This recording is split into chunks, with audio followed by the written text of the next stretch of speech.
Segundo lugar, eu estou falando que você precisa ver a terra. Veja a sua terra como boa, diga amém. Segundo lugar, veja a sua terra como produtiva. Às vezes nós dizemos em todo lugar, a igreja cresce, aqui não cresce. A minha igreja vai crescer onde eu estou, diga amém. A sua igreja vai crescer onde você está. Onde você pisar a planta do pé, Deus vai dar. Oh, querido, a unção de Deus vai te fazer levantar a cabeça, erguer. Ah, o sulista é muito difícil. O pecador é difícil em tudo que é lugar. O pecador é difícil. Não é o sulista, não. Não é o Catarina que é difícil, não é o gaúcho, não é o curitibano, é o pecador. E o mundo está cheio de pecadores. Por isso você é convidado a mudar esse mundo. Olha o que diz a Bíblia.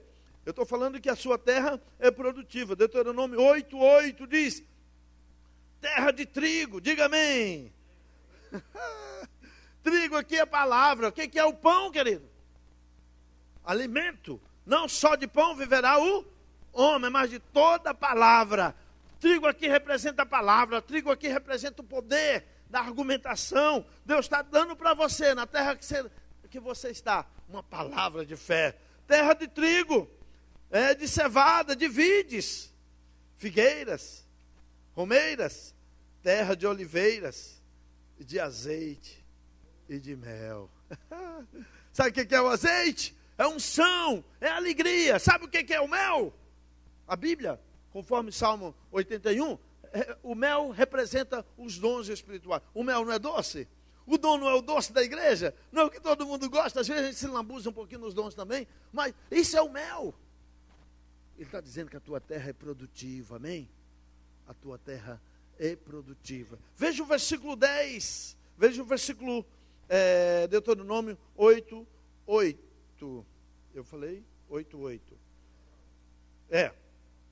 Terra de oliveira, de vide, de figueira. Isso eu já li. Marcos capítulo 4, versículo 27. Depois, é como o homem que semeou a semente e depois dormiu. Dormisse e se levantasse de noite e de dia, e a semente germinasse e crescesse, não sabendo como. A terra tem o poder de fazer a semente germinar, amém? Por isso que a sua terra é produtiva. Tudo que você plantar nela vai dar. Diga amém. Diga amém. Conta uma história muito errada, que diz que algumas áreas do Brasil, em se plantando dá, em não se plantando dão. Por isso as pessoas não plantam, mas aqui nós plantamos, amém? Aqui nós plantamos. Por que a gente planta? Porque nós cremos que essa terra é produtiva. Levante sua mão bem alto. Diga: Deus, obrigado pela minha cidade. Ah, querido, a sua cidade, o seu bairro é um lugar produtivo. Ah, você talvez está batendo até em pedra lá, está batendo numa rocha, mas o que vai arrebentar vai. Vai arrebentar e vai sair água, vai brotar. Terceiro lugar, a sua terra você tem que ver como uma terra próspera. O que é uma terra próspera? O seu futuro está ali. Você crê nisso? Diga amém. O seu futuro está na sua terra. Ah, bispo, e se eu mudar? Todos nós estamos preparados para mudar. Tem a hora que a mudança é necessária. Tem a hora que ela é promoção. Simplesmente eu mudo por causa da promoção. Tem hora que eu mudo por causa da necessidade. Mas quando você mudar, vai ser por promoção, amém?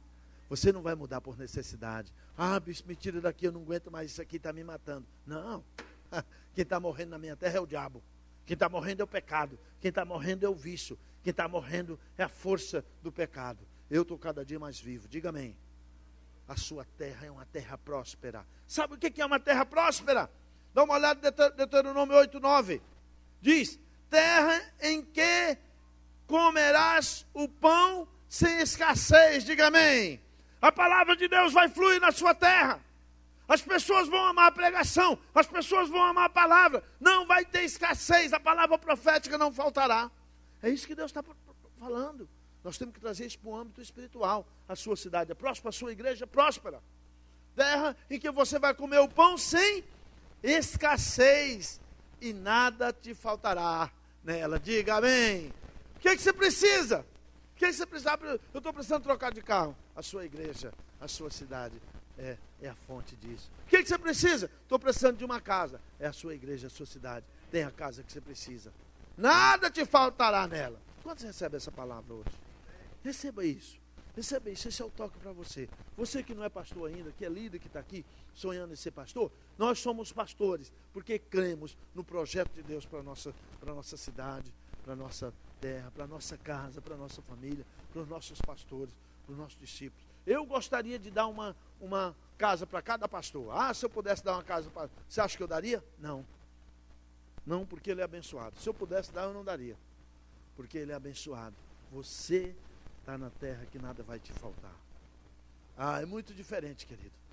Dar o peixe ou ensinar o cara a pescar. A Bíblia te ensina a pescar. A Bíblia te ensina a pescar. Você acha que o povo foi abençoado no deserto? Sim ou não? Tinha maná todo dia? A Bíblia diz que até as sandálias deles eles não precisaram trocar. Então um menino de 10 anos que não trocou a sandália, eu acho que cresceu junto. Cresceu junto. Como é que ele chega com a mesma sandália? Não tinha.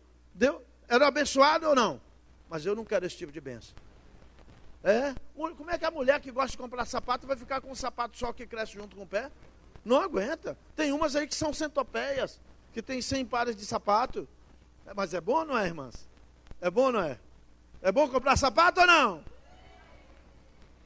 Isso é prosperidade. Você gostaria de ter um maná todo dia? Não, quero uma terra produtiva, que eu planto e posso colher. Amém? O maná foi uma bênção? Foi. Talvez até nós precisamos do maná uma certa fase da vida. Uma certa fase da vida nós precisamos. O filho precisa do suporte do pai até uma certa fase. Mas tem uma hora que ele vai bancar o pai. Tem uma hora que um filho, em vez de pedir um carro para o pai, ele vai chegar e dizer: pai, está aqui a caminhonete que você sempre quis. Viu, Yuri? Uma palavra para você, meu filho. Olha, a terra próspera. Diga, eu quero. Você está na terra próspera. Olha, Deuteronômio 8:9. Terra em que comerás o pão sem escassez, e nada te faltará nela. Terra cujas pedras são ferro, e de cujas montes cavarás o cobre. Essa expressão está dizendo que a terra também produz minério. Você tem riquezas lá. Comerás e te fartarás. Diga amém. Querido, aqui não é só comida biológica não, física não. Você vai espiritualmente ser farto. Você vai emocionalmente ser farto. Você vai socialmente ser farto. Diga amém. Olha, eu não ando falando. Mas tem algumas pessoas que precisam experimentar o que nós já experimentamos. De oportunidades, de ser convidado para jantar com o governador, de estar recebendo títulos honorários da cidade. É importante? Para mim não muda muito. Para mim não muda muito. Mas que isso é importante, Isso é um tipo de satisfação que a nossa terra vai nos dar. Diga amém. Você vai ser reconhecido. Estava conversando com o Bispo Tonetti, e ele disse: eu sou cidadão honorário 2 vezes na minha cidade, uma vez na cidade e outra do estado. Olha, que coisa boa isso, é reconhecimento diante de Deus. E eu pergunto para você: a sua terra é próspera? Você está satisfeito com... Veja a sua cidade como próspera. Veja a sua igreja como próspera. Veja o seu lugar como próspero. Comerás e te fartarás. Louvarás o Senhor teu Deus pela boa terra que Ele te deu. Você vai glorificar a Deus pela igreja, por aquilo que Ele pôs na tua mão. Diga amém. Você nunca mais vai olhar para o seu bairro do mesmo jeito. Você nunca mais vai olhar para a sua equipe do mesmo jeito. Você nunca mais vai olhar para a sua célula, por menor que seja, do mesmo jeito. Você está vendo ali a semente da multiplicação que Deus te deu. E em quarto lugar, você tem que ver a sua terra como uma terra abençoada. Diga amém. Às vezes a terra tem algumas vantagens, mas falta a bênção de Deus. O verão é muito quente, o inverno é muito frio, a seca é estrondosa, falta a bênção de Deus. Diga, a minha terra, diga comigo, a minha terra é abençoada. Capítulo 11 de Deuteronômio, versículo 11 diz: mas a terra que passais a possuir é terra de montes e de vales, da chuva dos céus beberás as águas. Terra de que cuida o Senhor, diga amém.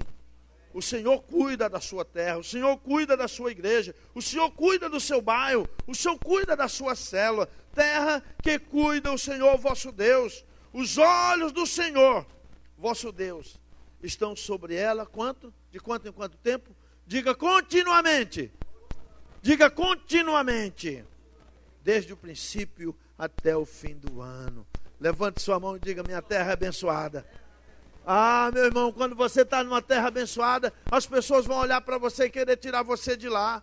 Todo mundo vai querer o seu lugar. Mas a cadeira que você está, se foi o Senhor quem pôs você ali, ninguém vai assentar nela. Tem muitos hoje sentados em cadeiras que não lhes pertencem. Tem muitos hoje sentados em posições que pertencem a você, a mim e outros filhos de Deus. Por quê? Porque nós dormimos no ponto. Nós dormimos no ponto. Alguns salões que eram para ser nossos, hoje não são. Porque eu falei que às vezes nós estamos numa concorrência desleal, onde as empresas com grandes lucros investem nos seus patrimônios. E a igreja vive de pequenas doações. Mas nós estamos construindo não para homem, nós estamos construindo para o reino de Deus. E quando nós construímos para o reino de Deus, nós damos passos de fé. Diga amém. Diga comigo: a minha terra é boa, é produtiva, é próspera, é abençoada. Dê uma salva de palmas ao Senhor bem forte. Glória a Deus. Segundo ponto que eu quero destacar. Você vai me pedir as nações por herança. Primeiro eu falei que é preciso ver a terra. Segundo, é preciso edificar nela um altar. Pede-me e te darei as nações por herança. Como é que você toma posse da herança que Deus está te dando? Fala, um altar. Fala comigo, um altar. Quando você edifica um altar na terra que Deus está te dando, você está pondo o marco da presença de Deus lá. Um altar é o direito de posse de Deus naquele lugar. Quando Deus é adorado num lugar, esse é o altar. Às vezes você não entende alguns textos da Bíblia. Deixa eu explicar um texto para você. Você sabia que Naamã, quando saiu lá do Rio Jordão, que mergulhou 7 vezes, voltou e pediu para Eliseu levar uma carga de terra no lombo do burro? Permita que o teu servo leve uma porção de terra lá para a Síria. Por quê? Porque naquele tempo a palavra Baal, até Deus era chamado de Baal, porque a palavra Baal era Deus da terra, era Deus dessa província, e eles não podiam oferecer sacrifício para outro Deus, a não ser o Deus daquela terra. E ele levou um pouquinho da terra para fazer com ela um altar e fazer sacrifício ao seu Deus. Foi por isso que ele levou. Ele nem imaginava que o Senhor que o curou era dono de toda a terra. Você lembra de Salmo 24? Todo mundo sabe o Salmo 23. O 24 poucos sabem. Ao Senhor pertence a terra e tudo o que nela se contém. Diga amém. A sua terra que Deus está dando, você precisa tomar posse dela. Pede-me e te darei as nações por herança. Edifica um altar nela. Eu tenho alguns textos aqui, mas eu quero ler um texto só com você. Gênesis capítulo 12, versículo 7. Apareceu o Senhor a Abrão e disse-lhe, ele disse: darei à tua descendência esta terra. Quando Abraão chegou em Canaã, a Bíblia diz que o Senhor apareceu a ele e disse: eu vou dar à tua descendência esta terra. Ali edificou Abraão um altar ao Senhor que lhe aparecera. Diga amém. Quando você pisa numa terra, primeira coisa, você edifica um altar nela. Edifica um culto a Deus, edifica uma reunião, edifica uma igreja, para que fique sabendo todos os deuses que tentam tomar aquele território, que ali agora é o Deus verdadeiro quem manda. Diga amém. Gente, quando nós mexemos com guerra espiritual, isso não tem algo mais importante do que estabelecer um ambiente da presença de Deus no lugar. Não existe algo mais importante do que isso, quando nós queremos tomar posse de um lugar. Às vezes as pessoas querem ir para um lugar, tomar posse de uma terra, sem fazer nada. Eu lembro que nós chegamos em Porto Alegre, e o bispo Robson disse: Irene, não queima cartucho a tua. Vamos fazer uma quebra de maldição. Aí a gente começa a igreja já com um grupo bom de pessoas, porque se converte, e eu não achava a agenda dele, não achava um lugar para fazer a quebra de maldição. E eu falei para minha esposa, vamos fazer. E eu tinha uma casa com uma sala grande, não era, pastora Célia? E nós fazíamos a célula lá, a Célia e o Ken às vezes participavam conosco, e algumas vezes nós enchemos aquela sala de gente, quanta gente fazendo a célula. Você tem que propiciar um momento de culto a Deus. A Bíblia diz, quando o Senhor é levantado, todos os inimigos se dispersam. Levanta o Senhor num lugar, para você ver como os inimigos se dispersam. Por isso, a Bíblia diz que Ezequias, eles colocaram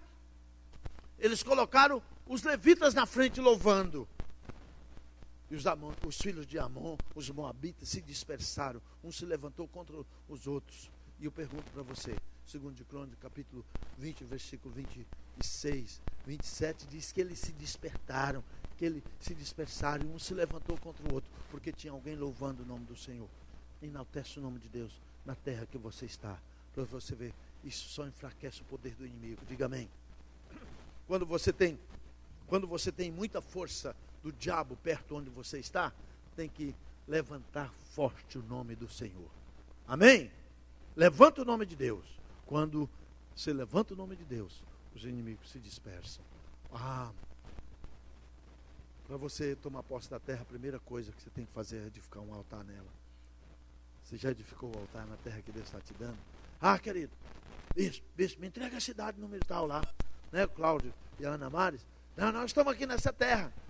Até então não tinha acontecido nada, né? Levantou o altar, foi ou não foi?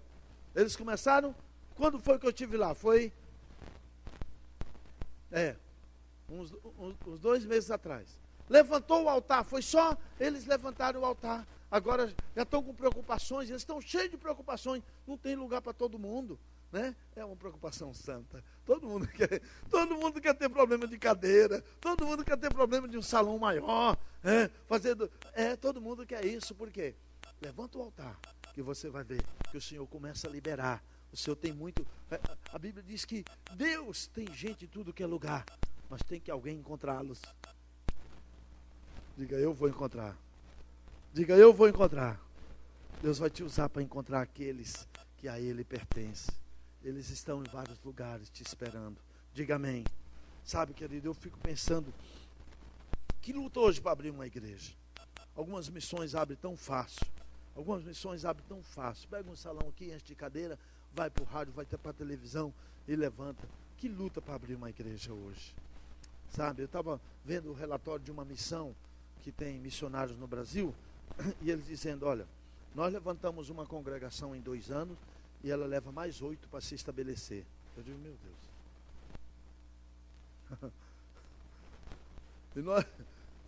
É muita coisa. Não, bispo Jorge? Muita coisa. Já pensou? Eu digo, nós levantamos uma congregação em 10 meses e ela leva mais 8 para se estabelecer. Tem que ser assim. Se em 12 meses, nós levantamos em 2 meses, ela leva mais 8 para se estabelecer. Se em 10 meses a igreja não se estabelecer, vamos partir para outra. Como disse o bispo Robson, a igreja não fecha. Quem fecha é açougue, padaria, casa de bingo, essas coisas que fecham. Igreja transferida. Você é convidado a edificar um altar na terra que você quer conquistar. Engrandeça o nome do Senhor naquela terra. Engrandeça o nome do Senhor naquele lugar. Estava lendo um depoimento de não lembro agora qual o livro que eu li, mas eu li num livro que o rapaz sempre orava pelo vizinho. O vizinho incrédulo, desbocado, sabe? Aquele boca grande, lá no Rio Grande do Sul, boca grande é o cara que fala muita besteira, um boca aberta, né? Eles falam. O cara era um boca aberta, o outro orando por ele, ele rindo da cara do outro. Era um negócio. E aí, ele não tinha muito espaço na casa, tinha um porão lá embaixo, que ele sempre orava pelo vizinho lá. E era onde ele guardava as ferramentas. Um dia ele viajou de manhã e o vizinho precisou de uma chave lá, de um macaco, uma ferramenta. E ele entrou no lugar que ele orava todo dia por ele. Na hora que ele pôs o pé dentro daquela oficina, o poder de Deus caiu sobre ele. Ele caiu de joelhos chorando lá. Quando o amigo chegou, ele escutou os berros, estava ele lá urrando. Não sei o que aconteceu comigo, eu estou me sentindo pecador. O outro diz, eu sei, responde a oração que eu vou fazer. É desse jeito. Enaltece a Deus para você ver o que acontece.